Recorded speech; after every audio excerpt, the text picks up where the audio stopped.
ibadah almarhum Guru Eman Sulaiman. Oleh karena itu, saya dengan kerendahan hati mohon ikhlasnya jamaah sekalian, hadirin sekalian, untuk membaca surat Al-Ikhlas 3 kali. Bisa?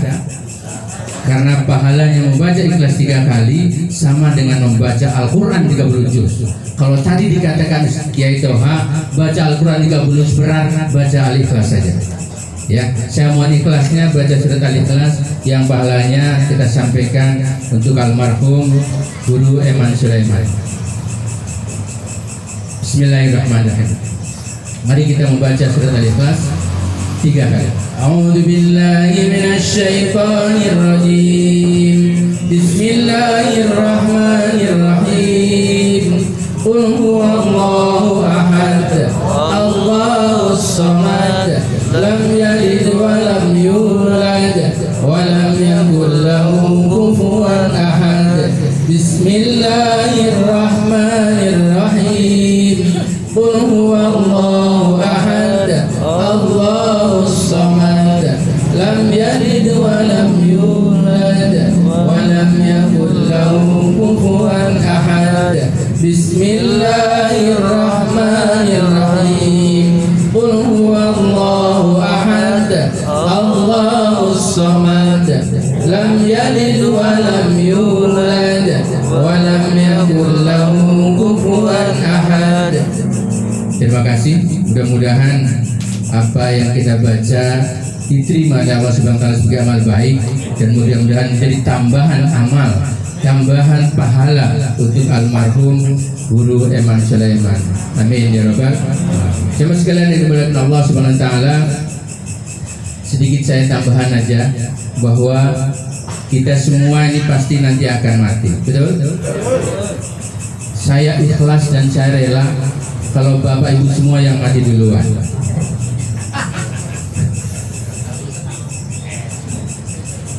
Lah saya ikhlas aja, benar nih ikhlas saya. Oleh karena itu, barangkali ada sesuatu yang perlu kita benahi untuk diri kita sekalian, khususnya untuk saya pribadi, dalam rangka mempersiapkan ya untuk bekal kita nanti di akhirat nanti, karena pasti kita akan kesana. Tidak ada yang tidak ada yang terkecuali. Apa yang dilakukan? Yang pertama adalah melakukan amalun sholih, melakukan perbuatan baik. Apa itu amalun sholih? Yaitu perbuatan yang punya nilai, yang punya manfaat, yang punya kebaikan di mata Allah maupun di mata manusia. Sehingga apa? Seabrek-abrek jenisnya, yang penting ada manfaatnya, yang penting ada kebaikannya di mata Allah dan di mata manusia. Oleh karenanya yang paling gampang apa sih? Berbuat baik. Yang paling gampang berbuat baik adalah apa coba? Ibu-ibu, yang paling gampang berbuat baik apa, Bu? Nyingkirkan duri, bisa kena durinya. Itu termasuk berat pakai jongkok segala atau nunduk segala. Yang paling gampang tersenyum. Nah, kan gampang, nggak pakai duit. Cuma kadang-kadang yang senyum ada bisa berat. Begitu ada orang yang nggak disukai, yang dibenci atau musuhnya mau lewat satu jalan, belok kita buru-buru ngasih senyum. Mau papasan aja langsung belok dulu atau tunggu nanti lewat duluan lah. Begitu, buru-buru ngasih senyum, masa. Ini yang paling gampang aja kadang-kadang berat. Betul. Oleh karenanya, mari kita mencoba kira-kira perbuatan baik apa yang bisa kita lakukan. Karena banyak sekali. Ya, karena banyak sekali. Kalau tadi Kiai Toha sudah mengatakan bahwa yang banyak membaca Al-Quran, memang betul, ya, bahwa Al-Quran mengatakan Iqra'ul Qur'ana, bacalah Al-Quran. Jadi kalau ingin kita berbuat baik, salah satunya adalah membaca Al-Quran. 30 juz nggak sanggup, ya sudahlah, sanggupnya berapa? Masih berat juga, yang terakhir surat Al-Ikhlas. Surat Al-Ikhlas juga masih berat, ya udah, dengerin aja.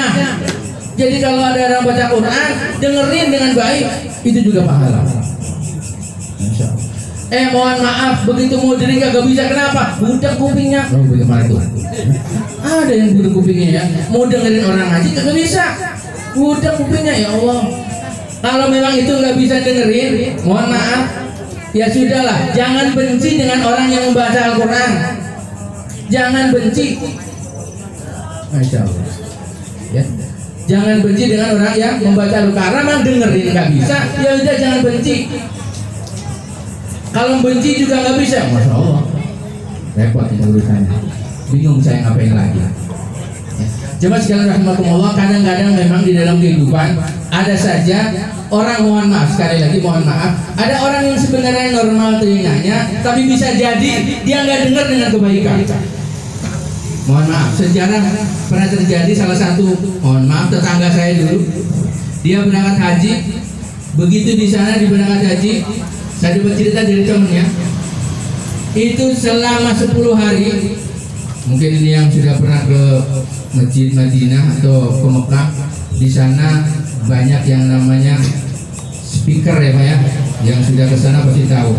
Ini ternyata tetangga saya begitu mau masuk waktu itu nggak pernah dengerin adzan nggak pernah denger, dia posisi di masjid nggak denger adzan. Coba gimana? Dia nggak budek, tapi nggak dengar adzan. Setiap sudah mau masuk waktu dia nanya, ini sekarang waktu apa? Nanya terus sampai 10 hari. Bisa kebayang, budak 11 hari. Ya budak nggak budak ya. Yang nggak budak tapi nggak denger, budak juga. Ya bingung juga ya. Yang jelas dia tidak pernah dengar adzan selama 10 hari.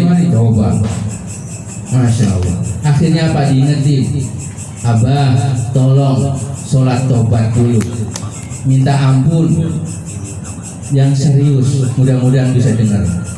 Nah, saran temennya ini ternyata diterima. Akhirnya dia sholat taubat, dia minta ampun, akhirnya dengar. Mohon maaf Bapak Ibu sekalian, Ucud punya Ucud ternyata bagaimana sejarahnya kok nggak bisa dengar 10 hari nggak bisa dengar adzan di Masjidil Haram, masalah di Mekahnya bukan di Madinah, di Masjidil Haram di Mekahnya. Karena mohon maaf dia rumahnya di samping masjid. Kalau masuk ke masjid kira-kira 7 langkah udah nyampe masjid. Jauh apa dekat? Jauh apa dekat? 7 langkah bisa ke masjid. Dia begitu dengar adzan Allahu Akbar, Allahu Akbar, cepat-cepat toplek, cepat-cepat toplek. Kagak dengerin adzan dia, asik banget main kartu. Masya Allah. Padahal rumahnya 7 langkah sudah nyampe. Maka begitu dia, mohon maaf, ibadah haji 10 hari nggak dengar. Bukan budak kopinya, tapi dibudekin oleh Allah Subhanahu wa Ta'ala. Oleh karenanya mohon maaf, jangan sampai ada orang baca Quran nggak senang, takut dibudekin sama Allah. Ya, takut dibudekin sama Allah. Karena memang perintah Allah, Iqra'ul Qur'an, bacalah Al-Quran, suruh dibaca. Bukan Al-Quran ditempelin, ditaruh di lemari yang bagus, dibaca. Ayat kursi ditempelin bagus-bagus, jarang dibaca.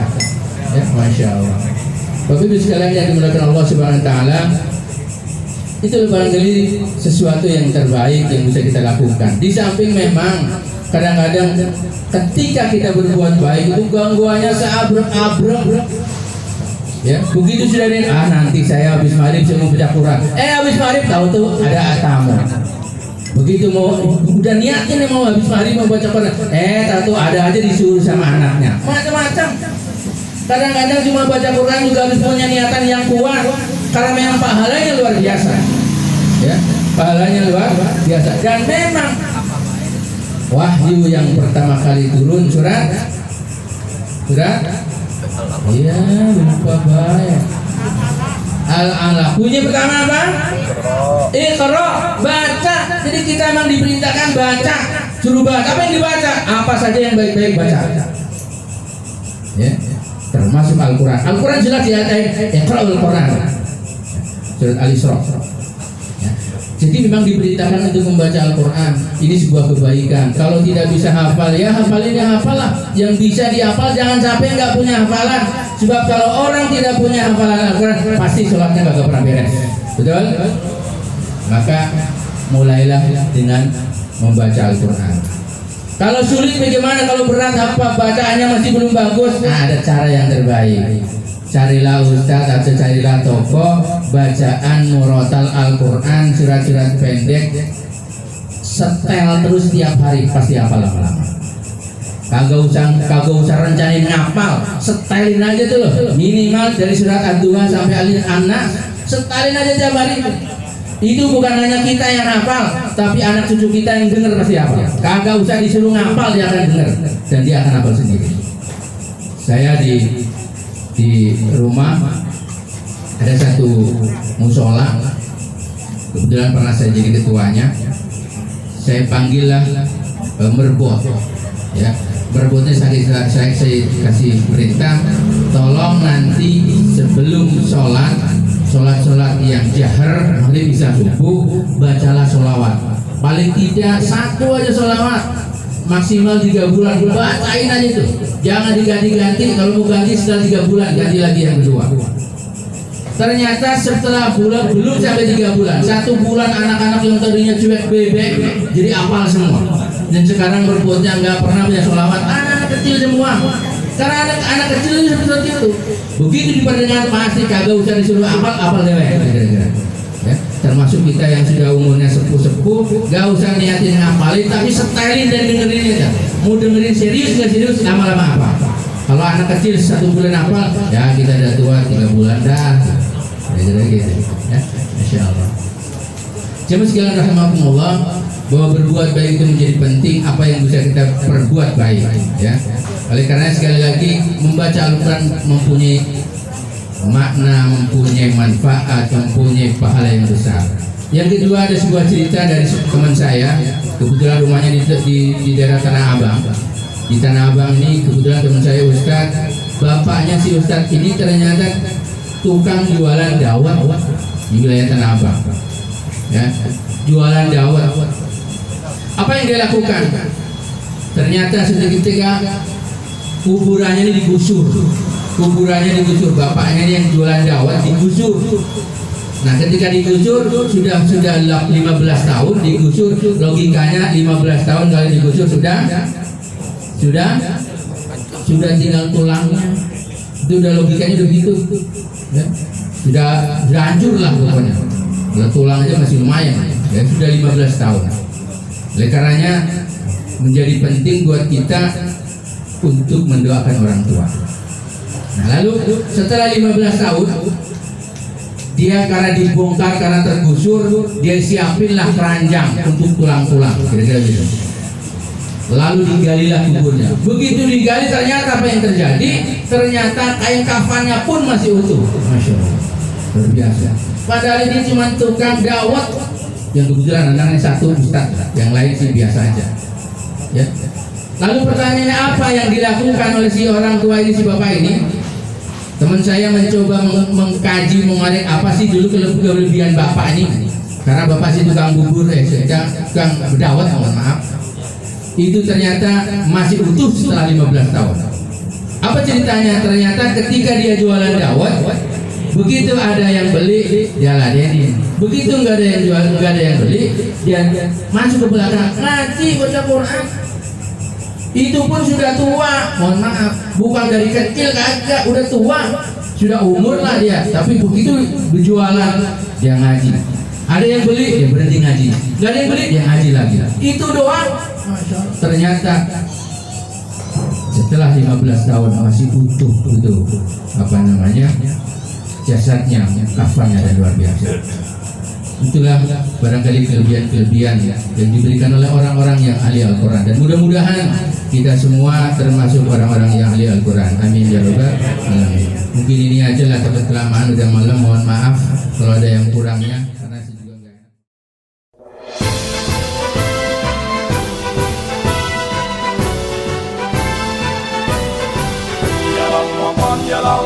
Ya lal waton, kumpul waton minal iman.